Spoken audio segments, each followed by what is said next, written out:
Welcome everybody to another round of World of Tanks subscriber replays. My name as always is Maxwell, and today's first video is from the user A Mudborn. That's A Mudborn, and he's driving the T150 on a standard battle on the northwest. T150 being a tier 6 heavy tank for the Russians. So I thought we'd stick sort of around about the mid tiers again for this video. Don't worry, tomorrow's video we'll probably jump back up to tier 9 and 10 just to showcase some of the higher tier tanks, but I just want to give a bit screen time to the mid tiers and some of the lower tiers some of the time. So today going to be looking at the T150 and possibly a tier 8. So straight away, Mudborn going to be heading down to the south of this map. The eagle-eyed among you may notice that there's been a whole new road added to this map, all the way at the bottom here. There used to just be two levels. There used to be that one road going across the middle at a higher elevation to the road that the Wolverines sat at the start of, but now they've added this extra lower road, which has a couple more routes in it. The problem with just the way that the map was before is that the enemy team could just camp up in the mountains directly ahead of Mudborn there, and they were able just to snipe anybody who came along that road, and it really made it a little bit one-sided, this battle here. But as it is, with the addition of this new road in here, it makes it a lot more even. Spots out a 30-01 here. 30-01 reacts to the news of the T150 a little bit too late there and takes a little bit of free damage, so a little bit unfortunate for him. Hopefully he can reload in time. And indeed he can. He picks up kill number 1. As you see, the reload on this cannon for a tier 6 is pretty long, 10.5 seconds, but it does have some pretty nice alpha damage. So as you can see, able to do some work with that. Finds a Panzer III-4 that's made short work of his ally there, but he's been able to take him out. Takes some damage from that ELC there. Got to be careful, because the ELC, while a light tank may not look like a threat, it does have a good cannon with decent penetration and rate of fire and alpha damage. Going to be taking on this TOG-2 now. Again, TOG-2, pretty damn good tank. It's also got a pretty decent cannon, but it has pretty much no armor to speak of. Only thing it has on its side is its vast hit point pool, able to soak up a grand amount of damage before keeling over. So this ELC flies around the corner. I don't know what he was expecting, because he knew for a fact that Mudborn was down here in the T150 because he'd seen him and he'd already fired at them. TOG-2 cresting over the ridge there, but definitely not got the gun depression to be able to get a shot on target, and Mudborn just going to plant one in his face and teach him a lesson there for not understanding the limitations of his own vehicle.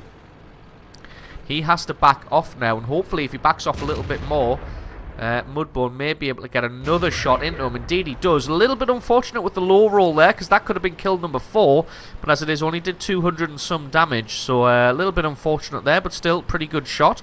Now he's going to have to come up this hill and try and take on this Hellcat. Hellcat's got no armor, but he does have a decent cannon. Unfortunately for the Hellcat, fires at the total wrong point on the T150 and just glances off the side armor. By the time he gets to the top of this hill, should have his cannon reloaded, and it should just be a case of planting another one on the Hellcat, and that is kill number 4. So as you see, the T150, not the most speedy or agile of creatures. It is more of a slow lumbering beast that's just going to slowly and inexorably make its way to its destination, and it'll be damned if anybody's going to get in its way. As you can see, the allied team kind of just totally overrunning the enemy here. They've committed far too many forces to the very northern edge of the map, and not enough forces in the south and in the centre, and the allies have just been able to overrun them. And then it's going to be a case of just getting in behind the guys in the north and just flanking them and hemming them in.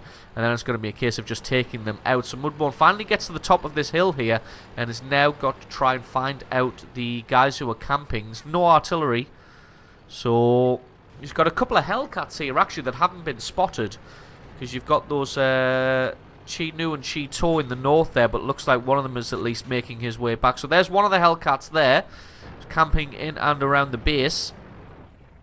Although Mudborn should be able to pick up the kill on this Chi Nu. Indeed he can, and that's kill number 5 and almost 3,000 points of damage so far. Takes a hit in the side from that M6.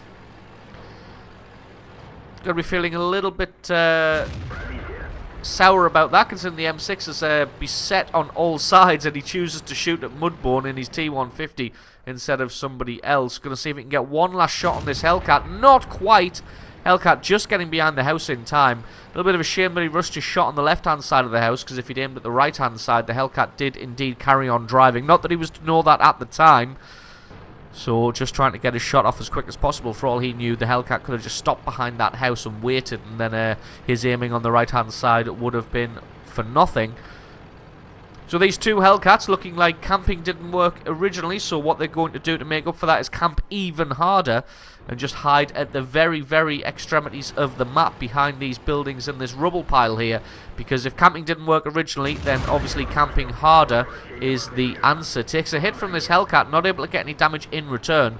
So not going to rely on his armor and just going to drop back a little bit and wait for his allies to arrive. And then going to try and push these Hellcats down. Just wait for him to pop out. One good shot, and that is kill number 6. And a well-deserved Top Gun medal for A. Mudbourne here.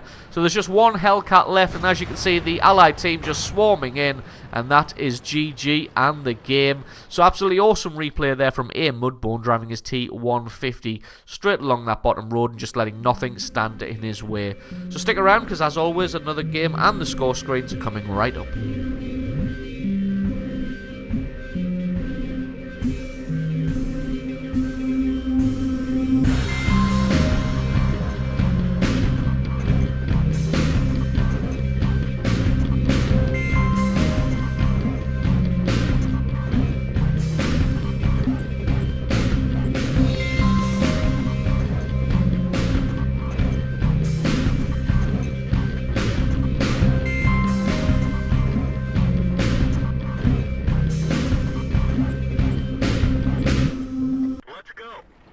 And our second replay of the days from the user Overlord98.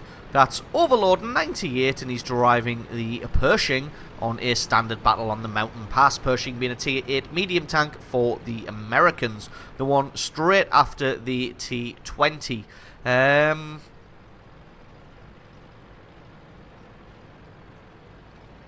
Sorry, I was just distracted by the comment in the chat there, and I kind of lost my train of thought and then just kind of derped out a little bit. So yeah, this thing follows on from the T20. In my opinion, not as good or all-round as the T20. I found it a little bit difficult to get used to it. Very much styled after the T32. And again, T32 I never found quite as good tier for tier as the T29 is. But that may just be me. I may just have a soft spot for tier 7s. So anyway, Overlord going to be heading to the centre of the map straight away. Has a cheeky shot at the VK across the way there. Finds an A20. Finds an A20 here. The A20 did put a tiny bit of damage into his side. But not really going to be able to achieve too much, because he's got a terrible, terrible cannon on that A20.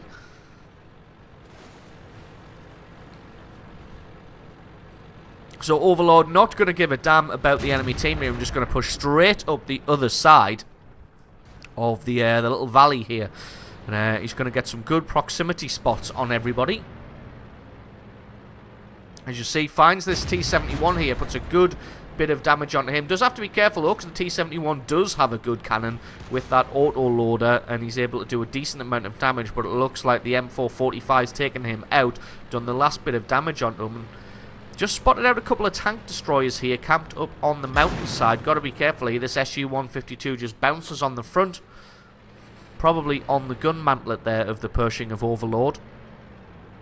So just going to try and lure him into having another shot, which indeed he does. Hopefully his allies can lay some damage onto him at some point. You can see there's quite a few tanks for the allies sort of arrayed across the way there. But it looks like the enemy team's actually pushing quite hard across the bridge, and there's actually nobody there to stop them. Excuse me. The only thing stopping them at the moment is their own fear and uncertainty. Well, actually, it looks like the guys in D8 probably got something to say about that. Gets a nice shot on that SU-152 there. Just going to wait again. Going to try and lure him into firing. and either missing or hitting the gun mantlet and not doing any damage. But it looks like he's just decided that camped up on the ridge there isn't the best place to be. So he just decides to back off, not too sure where he's going to go, whether he's just going to run away or whether he's going to come around and try and fight. So he's got a few tanks on this right-hand side here. Looks like that's a Tiger 2 and a T-43. Got to be careful here because a Tiger 2 may make short work of this Pershing, especially if he's able to bounce any of the shots. The nice angled front plate of the Tiger 2 could prove to be quite formidable. Although, to be honest, it looks like he hasn't got that fully upgraded turret with only having 1,500 hit points. So it's just going to be a case of putting shot after shot through the flat part of the non-upgraded turret of the Tiger 2 here. And that's going to be kill number 1 now for Overlord. So still holding the guys off on the bridge for the time being. T-43 still over on that right-hand side, manages to bounce that shot, and the Su-152 appears in front there, and he hasn't really got any support from his allies from across the valley there, so he's going to have to be careful. These allies have decided to move off to different locations. As you can see, the Jag Panther and a different medium tank there. Which one is that? Still no idea. T-43, I think they're now moving and trying to assault the guys on the bridge from below and maybe try and help out at C7 as well. This SU still in the area, both of them having a shot and both of them missing there. It's a little bit unfortunate, but I'm pretty sure this Pershing is going to be able to reload before the Su-152, who is moving off to try and have a shot at the guys from the north by the looks of it. And Overlord able to sneak a shot into his underplate. Not quite got the gun depression there, so he's going to have to try and get up a little bit higher. Looks like his ally in the Jag Panther's come to join him here, but he's able to turn aside a few shots from this SU. Does finally take one in the face, but it's not going to do too much damage. Got to be careful. This T-43 here was going to move off, but then realised the T-43 is still in this location. But he's just going to, well, he was thinking about leaving him to the Jag Panther there, but the Jag Panther may not be able to take him out by himself. Well, indeed he is. So now he's going to head to the far left-hand flank to try and assist his allies with his IS-6. All they have in that area is the T-34-3 and that IS. And this IS-6, if he plays it smart, would easily be able to turn both of these guys aside. But Overlord coming in to try and offer some support. Gets a good hit through his side armor, but the IS-6 is able to get one in return. And Overlord going to have to try and use his speed and agility to stop this IS-6 getting a shot on him. Gets another good bit of damage here. Just got to wait for his cannon to reload. One more through the back of the turret, and that is kill number 3 and almost 3,000 points of damage. And that just leaves an IS-3 and a Panther out stranded on that bridge.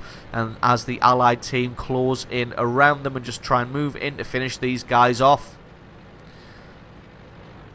Although as he gets into this location, I think Overlord just realises that he hasn't got the hit points that he thinks he's got. Only got 164 health remaining, so he's going to have to be careful because this IS-3 is a bit of a bouncy beast. Well, he's only got 570 hit points, but again, just one shot's going to be enough to finish off Overlord in his M26 Pershing here.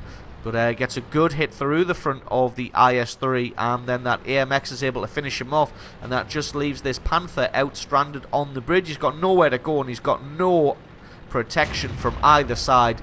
He's got that AMX on the right hand side and these two medium tanks on the left hand side. Although he does have a good chunk of hit points, it doesn't really matter as Overlord's able to get one through his lower plate.